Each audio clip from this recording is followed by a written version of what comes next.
with that though, too, I'm going to talk about Bosch for a second. Because, okay, Bosch has been around. They did, what, 7 seasons, original show, right? They got the Yep. spin-off. They got, now the second season's coming off the spin-off. And they're like, hey, guys, we're not done yet. We're going to do 2 more spin-offs. We got to do 2 more. All right? So they're going to do a spin-off with J. Edgar. So he's getting his own show. It's going to follow J. Edgar, who's tapped for an undercover FBI mission in Haiti, Miami. In the glamorous city, he is forced to balance his new life with the gritty underbelly of the city while being chased by his mysterious past. Okay, so that one's happening. And they're also doing it with Renee Ballard, and that's going to be about Detective Renee Ballard is tasked with running the LAPD's new cold case division. Beyond simply investigating unsolved crimes, Renee is dedicated to bringing credibility to the department and justice to the community. Having learned from retired ally and mentor Harry Bosch, Renee does things her way. So, okay. So, I guess they can't get enough of Bosch. They're like, we're going to do 2 more. Jagger's an awesome character. I'm happy he's getting his own show. Renee, I'm like, I'll Is so dope. He's the coolest person ever. Like, I'm so happy that they are giving him a show. He deserves it. Like, no one deserves it more than him. It's going to be on Freevee. So, of course, IMDb Pro, their IMDb TV, their new, name is Freevee. So it's going to be on there. Yeah, I know. What a dumb name. Freevee! So, Sabrina, you were... Not as dumb as Freeform, by the way. It's true. Freeform is worse.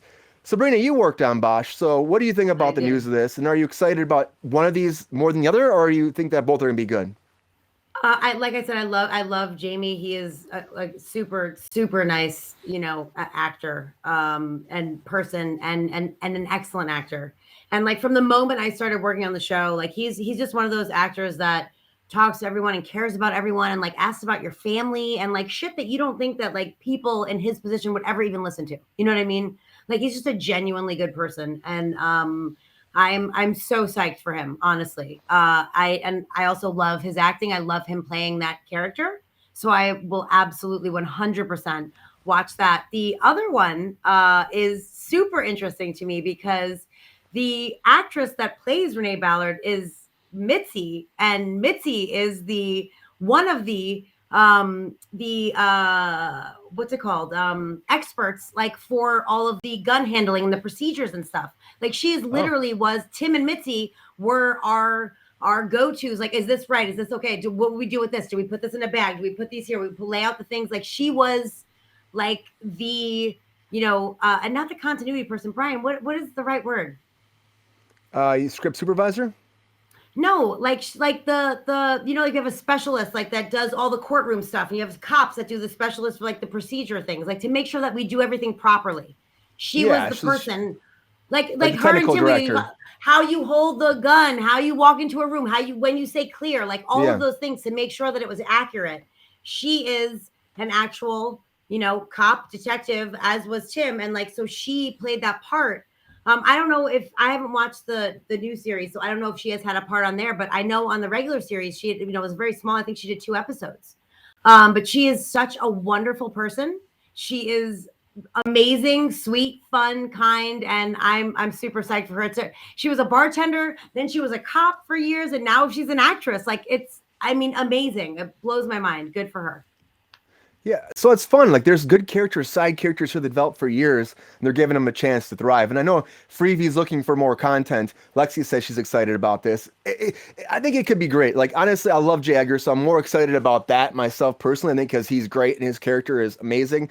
And I don't really know as much about Renee. I guess I just can't, Well, Brian, you missed it when you were having some computer issues. I'm not sure if it was you or if it was Sabrina and I that were continuing to broadcast there.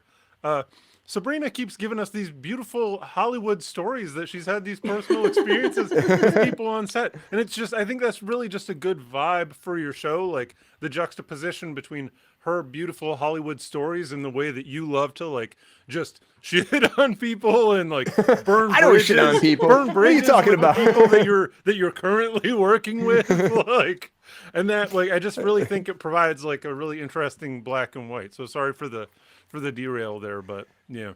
No, I just try to tell how it is sometimes. That you have brought up people that I've happened to work with and really, really like twice in one episode. You know what I mean? Like that. It's a very big coincidence.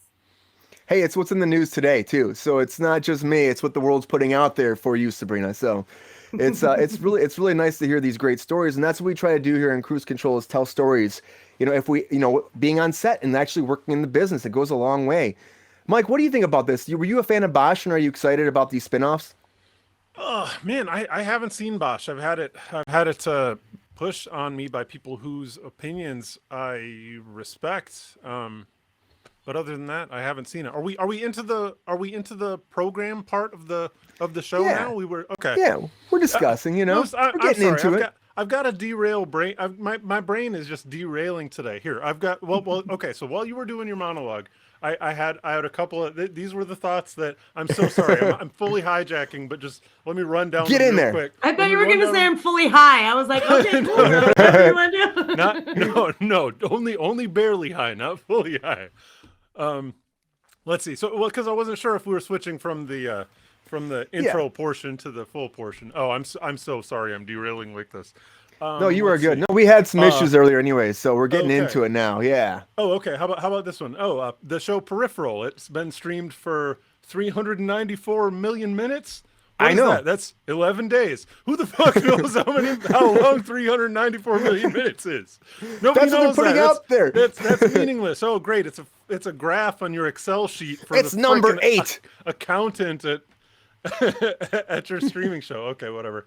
Johnny Bravo, we did that. I thought that one was good. Costner to McConaughey, that's an upgrade. That joke started. I love Kevin Costner though. That's the thing. It started to look worse after Sabrina had her heartwarming story about what a cool guy Costner is. Yeah. People just jumped and start talking shit right away because that's how it is. They're like, well, he's difficult to work on set. That's the first thing people will start to say. I don't think I've heard that in the past, but then I've heard great things like Sabrina's story too. So it's always been a mixed bag with him. But I've heard that he can be. I was talking with somebody like the Postman with his post-apocalyptic shit. Yeah, It all went downhill because Waterworld, for example, is one of those things that years afterwards, like people are like, yes, this is a really indicative of 90s culture. Like we like this, like people taking big swings, right? Like it's great. We're into that. I love, even though it's controversial, I still love Waterworld. I know people freaking hate on that movie all the time. It's cool. I still love that they have the Waterworld ride or the show at Universal. They're still doing that shit. Like, really? Smokers. Yeah. They're still doing that shit. It's still there. It's a big stunt show and it's fun to watch. They're really high energy and they're flipping off these jet skis and stuff and the plane flies in. For me, it should have been bigger than it was, of course, in the 90s when it came out. It just wasn't, it didn't hit. I think nowadays that they've done it, maybe it would have been a bigger movie, maybe. I don't know, but it's a cool premise. Dude, that's a whole different podcast, different episodes. We can talk about actually, what would be bigger now? We talk about IP, like they're really digging back for fresh IP. You could 100%. Oh, welcome back, Sabrina. You could 100% do Waterworld now, like with the IP, like refresh it, bring back a bunch of new of the fresh voices, bring Paul Feig in here to just expand it out into a multiverse. Like, I think we're ready to go. I think so too. I'd be down for it. I think that it might be something that is untapped. Maybe they can do something great nowadays. And that's what we should be looking for. I think more than like redoing great movies, redo bad movies. There's a bad movie. Try to fix it. Make it a better movie. Why are we doing great movies? Let's take a bad movie and make it good. Let's make bad movies good again. Or make good ones. It's like Quantum Leap. Oh yeah, okay. So Quantum Leap, right? You've got Scott Bakula going back in time, popping into other people's lives, making really. Oh my God, Sabrina, that's such a hot take. Man. That's such a hot take. Going back in time, improving things. I think Brian's right in that, irrespective of your feelings about Scott Bakula, which I'm sure you have great reasons for. I know. She's got some hatred towards Scott Bakula. That doesn't mean that we shouldn't go back and correct bad movies, because we have the power to do that now, and we should do it.